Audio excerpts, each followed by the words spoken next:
Hello Targar friends, hey everybody, it's Jason Blaha here, and once again it is time for another Orc Mode workout, and today was Max Effort Lower Day. It was a very productive and very good day, but a quick reminder for those of you who watch these videos, please click like down below. It would be greatly appreciated. If you could run through and click like on all my other videos for the day also, that would also be appreciated. Now you guys already saw, so I clipped it back out, the showing the weights, because and I'll make a video explaining why I chose to do that. I think it's important, given the Athlean X controversy, that when people make even baseless accusations of fake weight, okay, I'll just show people. It's fine. It's all good. Because they're not. I am lifting legitimate weights. Absolutely 100% legitimate. And eventually I will be competing, and I will be putting up elite numbers on the platform when I compete again. Okay? It is going to happen. So, let's get over and talk about the session. I left a lot in the tank. Some people were like, that didn't even look like a max when you did that with the chains. No, it really wasn't. But I didn't want to go to an all-out max because I wanted to try to PR. I wanted to really push a good morning today. And so I didn't want to grind really hard. I just wanted a good training max. And you know, realistically, 96 pounds of chains with 535 on the bar, it's a good training max.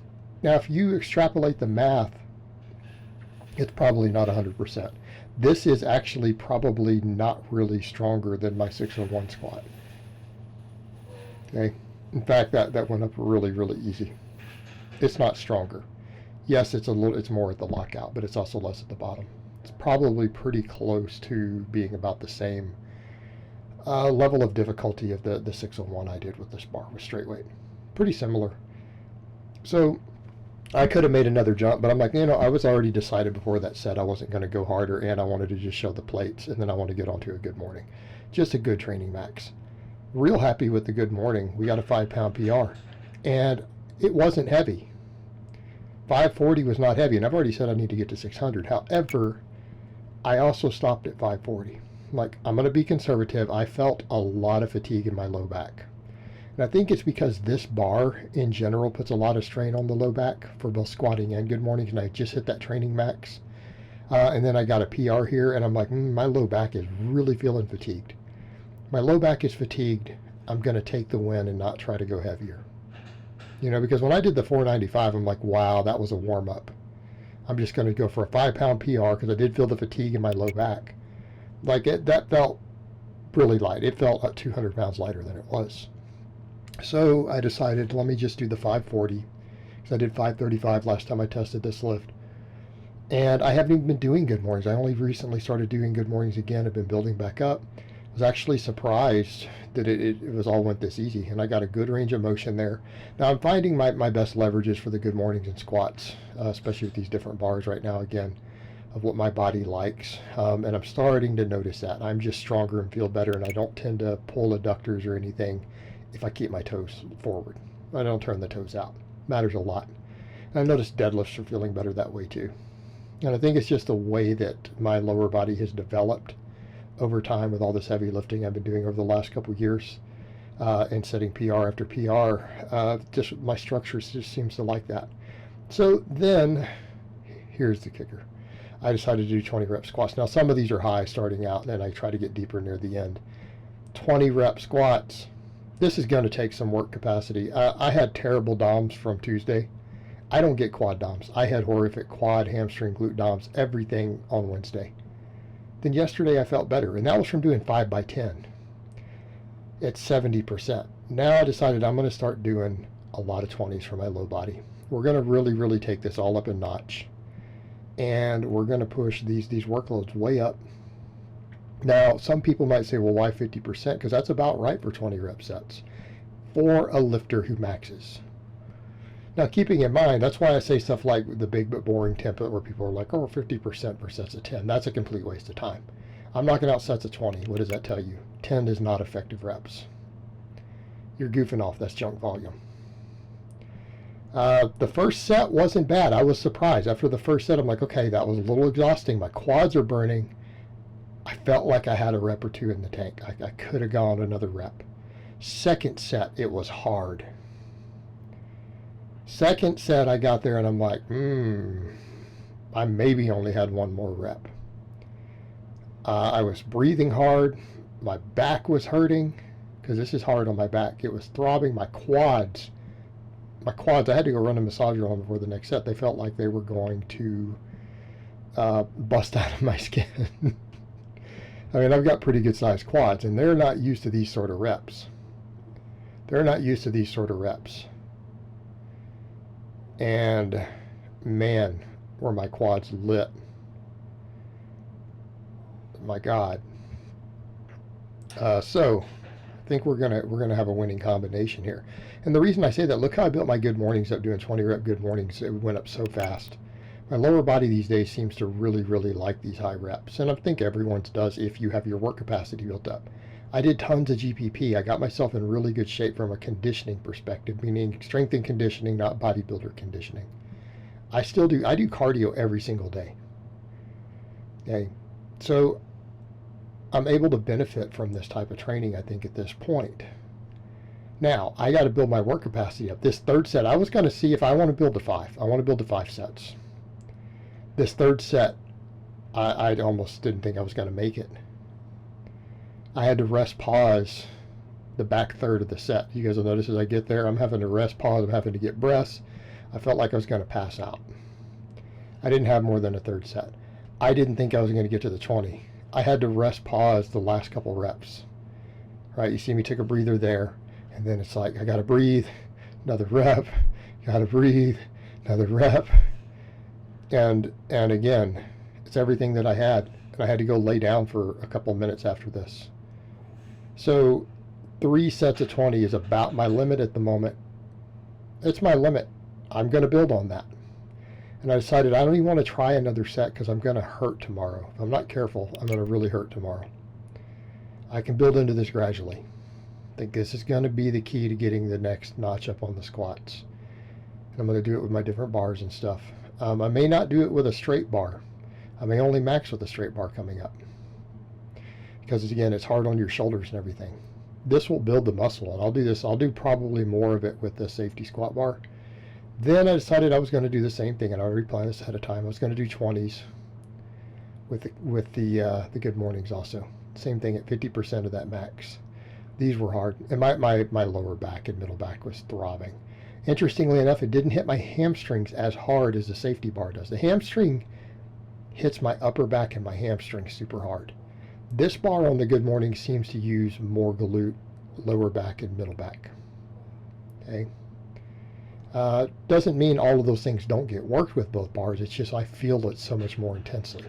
So by using both bars, I'm going to be able to do the emphasis of both. I'm going to do more work with the safety bar than I am with the cambered bar in general, though.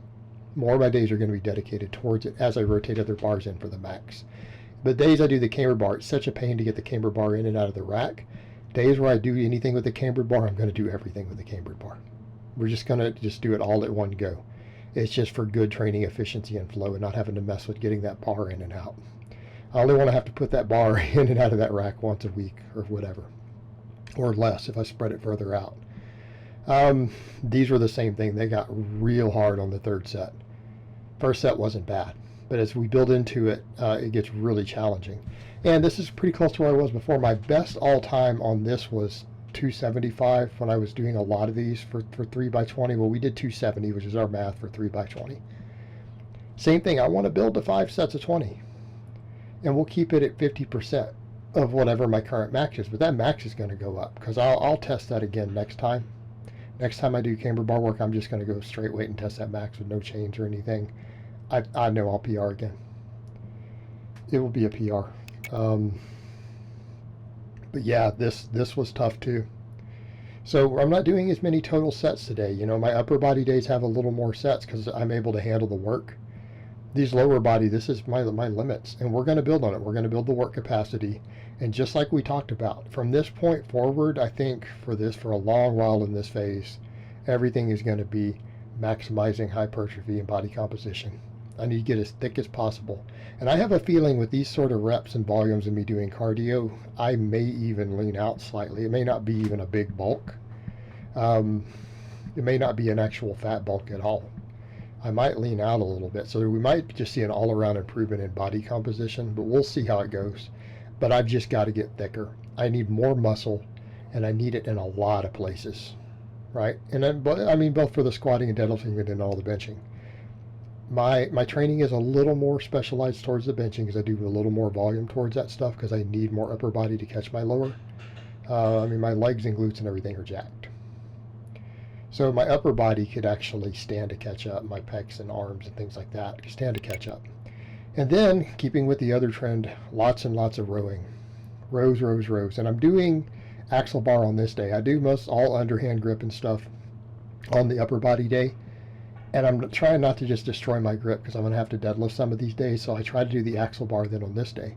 The axle bar, this is one of the best grip training tools I've ever used in the past. I think when my grip was at my strongest before, around January of last year, I've been doing tons of axle bar rows. I think doing these on my lower body day will help with that grip, especially with my max pulls. I feel like all the rowing is what I need to bring my deadlift up to the next level, right? Get the deadlift back up past where it was at the best earlier this last year. You know, we'll get it moving. Absolutely. But I feel like I need the grip and I need the back. I need all the upper back, middle back. I need lats, traps, rear delts, all that. I need everything just bigger to help me keep that weight stable. I feel like I have the lower back and the glutes and hamstrings to pull a lot more weight. I feel like my upper body is limiting it. And even potentially I worry about grip. So this will help. And I did 17 reps on all these. I did 15 last time. I took the first set to 17. I'm like, I'm going to hit 17 on every single set. Took me a little bit of re-gripping. Took a little rest pausing to get there because my grip was giving out with this bar. We got there. I want to build up to 20. When I can get 5 sets of 20 with this weight, I'll increase weight. Okay, we're going to build to that. Set that as a goal. When we can actually achieve it, it's time to increase weight. We'll reduce reps and just rebuild. Okay, and again, I noticed with this particular exercise, though, the other day, I had a small amount of shoulder inflammation going into it, and as soon as I did this exercise, it disappeared. I noticed the same thing again today. And I've noticed that in the past too. This is for shoulder health. This exercise seems to work really, really well. And I want to keep the reps real high on it. I may even go over to just all standing rows and drop the inverted rows. I feel like my lower back has the work capacity. I'm not worried about it. So what if my deadlifts aren't the best? If I do 10 sets of those the day before, not a big deal. We get a good training max. And those training maxes will add up as I get thicker and add muscle in the right places. I mean, we'll get to a 700-pound deadlift. No doubt about it. But with this exercise, though, again, if we want to talk about connective tissue, this is probably the best one for building tendons through the forearms and the bicep out of the ones I'm doing. So the reps being higher is not a bad idea. People would say, why? Because it's pronated. That puts the bicep into a stretch position. Okay? And I know people think, well, the bicep gets worked more with the supine grip. Yes, but the stretch at the bottom, you get a deeper stretch on the bicep itself with a pronated grip. So if I really want to work that tendon, and because this one helps build all the tendons of the forearm, because just doing high volume anyways with very hard to grip, that builds connective tissue. A lot of your grip is connective tissue, not just muscle. Okay, and a lot of people are not aware of that. It's a lot of the tendons through your hands and forearms that are responsible for grip strength. So we need to hypertrophy all those tendons. And so since we're already doing this for tendon, it'll help with the bicep too.